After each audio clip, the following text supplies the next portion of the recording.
Good evening there, ladies and gentlemen. What is happening? Hopefully, y'all are having a wonderful day today.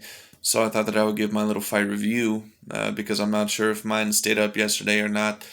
I'm going to give you my little fight review on the Canelo Alvarez versus Callum Smith fight.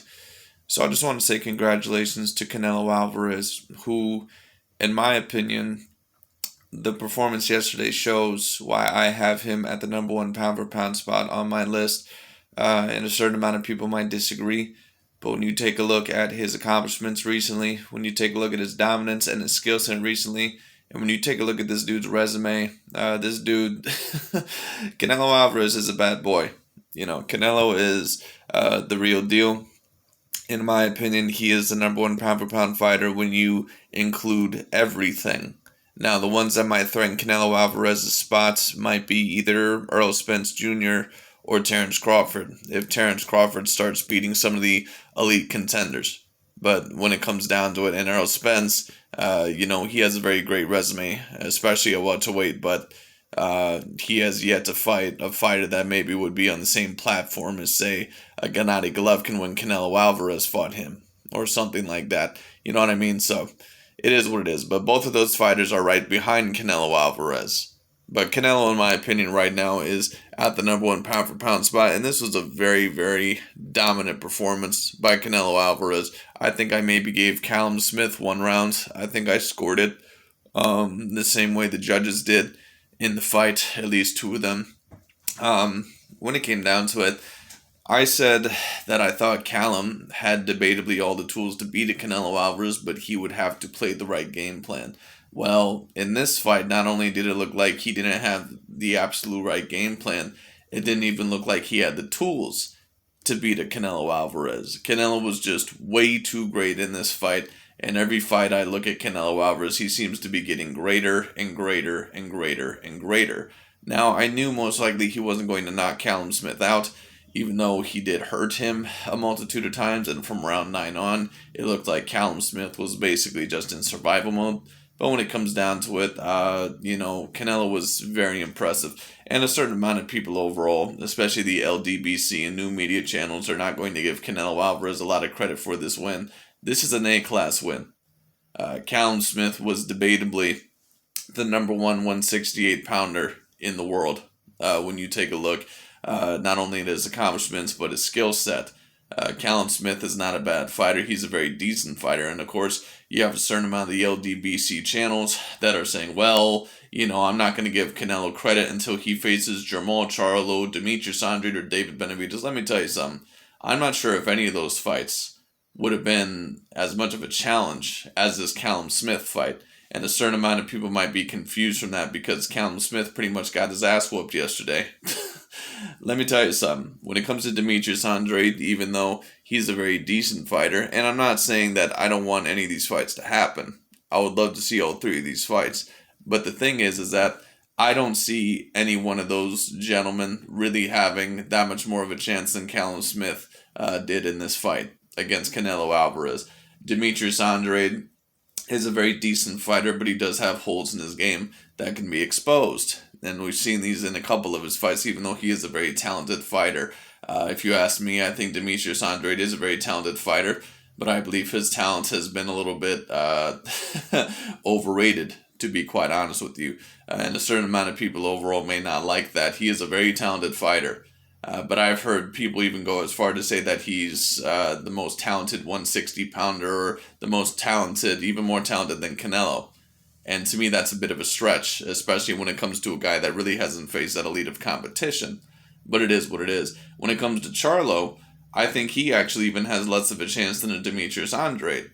Because Demetrius Andrade, when it comes down, Demetrius Andrade, he at least has a slick, slippery style to where he's a little bit defensive. And that's the way you're going to beat Canelo. Callum Smith, I think, tried, but he just did not move around enough yesterday.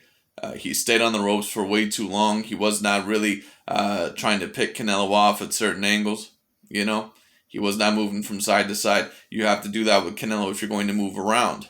He also should have put Canelo Alvarez on the back foot a little bit more. I didn't mind that he was trying to use his reach, and he jabbed a lot yesterday, but it's very clear that Canelo Alvarez has definitely worked on blocking the jab and parrying the jab, and avoiding the jab for the past couple years now, because Canelo used to never be able to avoid a very stiff jab.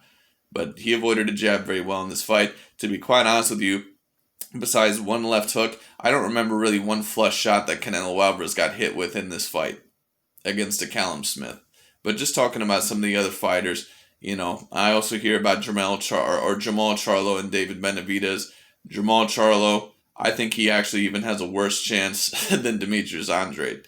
When I look at Jamal Charlo, to be quite honest with you, I think that would be chicken dinner for Canelo Alvarez. Now, once again, this is not me saying that I don't want the fights to happen, but I just don't see what a lot of these other channels see. When I take a look at Jamal Charlo, I believe that he does not throw enough to beat a Canelo Alvarez, and you have to throw consistently if you want to outpoint Canelo Alvarez. Jamal Charlo does not move his head around enough when it comes down. And really, in all honesty, he might be a little bit like Callum Smith when it comes down to the overall. Charlo has a problem with head movement. He has a problem with not throwing enough in some of his bigger fights because he does rely on accuracy and counter punching, which is not always bad, but that's something that I like to call the Danny Garcia effect, to where these fighters rely so much on their counter punching ability that they don't throw enough and they don't throw combinations. Sometimes that can be an issue with Jamal Charlo. Canelo might be the most accurate puncher in the game right now. When you take a look and see how accurate he was in this fight yesterday, and really with how little that he threw compared to some other fights that he was in. Canelo is just an extremely accurate puncher. He's a sharp counter puncher. He's a good combination puncher. He's just an excellent, sharp, accurate puncher in general. And Jamal Charlo, I think, would even have a worse time. David Benavidez, I've never been overly impressed with David Benavidez.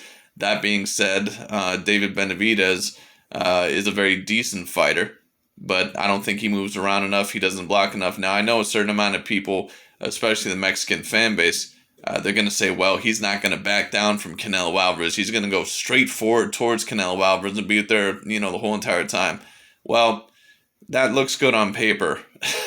But when you're actually in the ring with Canelo Alvarez and David Benavidez were to feel his power, and David Benavidez is not invulnerable to getting hurt, he is not invulnerable to getting hit because he's very straightforward. When it comes down to the overall, very hittable, because a lot of the times he doesn't keep his hands up as much as he should. And I forgot overall who he had a rematch with, but he got knocked down this one time by this one fighter. I can't remember, and it's because David Benavidez does not all the time keep his hands up. The bottom line is this. Callum Smith, I thought, would have been more of a challenge than any three of those opponents that people are mentioning right now. That's not me saying that I don't want those fights to happen. But for someone to beat Canelo Alvarez, you're going to have to either fight him like Araceli Lara did, or you're going to have to fight him like Gennady Golovkin did. And you're going to have some of those attributes. If you're going to fight him like Araceli Lara did, you're going to have an elite defense. You're going to have probably a decent reach when it comes down. You're going to have an excellent jab. You can't be afraid to go to his body, and you can't be afraid to move side to side, pick him off at angles, always be changing spots. Because Canelo still might have a problem with that, even though obviously he's gotten much better at cutting off the ring. And Gennady Golovkin, he had very elite power. He had a very, very good jab.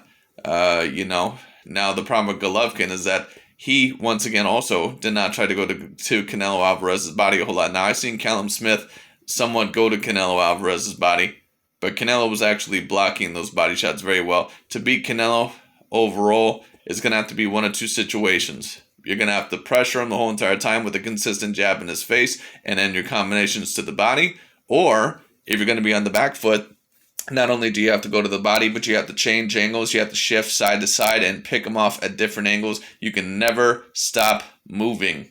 All right?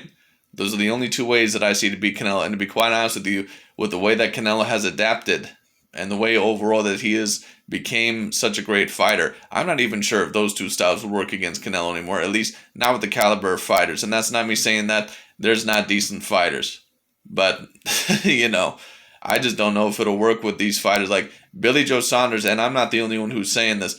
Billy Joe Saunders, out of any fighter, just because of the way that he moves and because of how fast he is, he may actually have the best chance against Canelo Alvarez if we're just talking about someone who's at the middleweight/super middleweight division. Now, if we're talking about someone at the light heavyweight division, overall than, Dimitri Bivol or Artur Beterbiev. Of course, those would be dangerous fights for Canelo. That would be actually the biggest fights for Canelo I think that he could actually take. If he were to take the Dimitri Bivol fight or a Artur Beterbiev fight, and if Canelo were actually to win those, I mean, that definitely would speak a lot for his resume, because Artur Beterbiev and Dimitri Bivol are no joke. But when it comes down to the overall, David Benavidez is not a bad fight. Jamal Charlo is not a bad fight. Demetrius Andrade is not a bad fight. Billy Joe Saunders is not a bad fight. I just don't know if I see any of those guys really defeating Canelo Alvarez at this point in his career. I just think Canelo Alvarez is too dominant, and I think his skill set is too high at this point for it to happen. But it is what it is. We'll see what happens. But it was a very good performance by Canelo. I thought Callum Smith tried. A lot of people overall criticizing him, thinking that it was a sorry performance. Well, it wasn't necessarily a good performance, but it's not out of, lack of heart. I think that he tried. I just think that once he realized how good Canelo Alvarez's defense was, he really could not do anything about it. So, it is what it is. This was an A-class win, and Canelo Alvarez deserves a hell of a lot of credit for this, and that's really about it for this video for today. Thank you so much for watching. I'll talk to y'all later.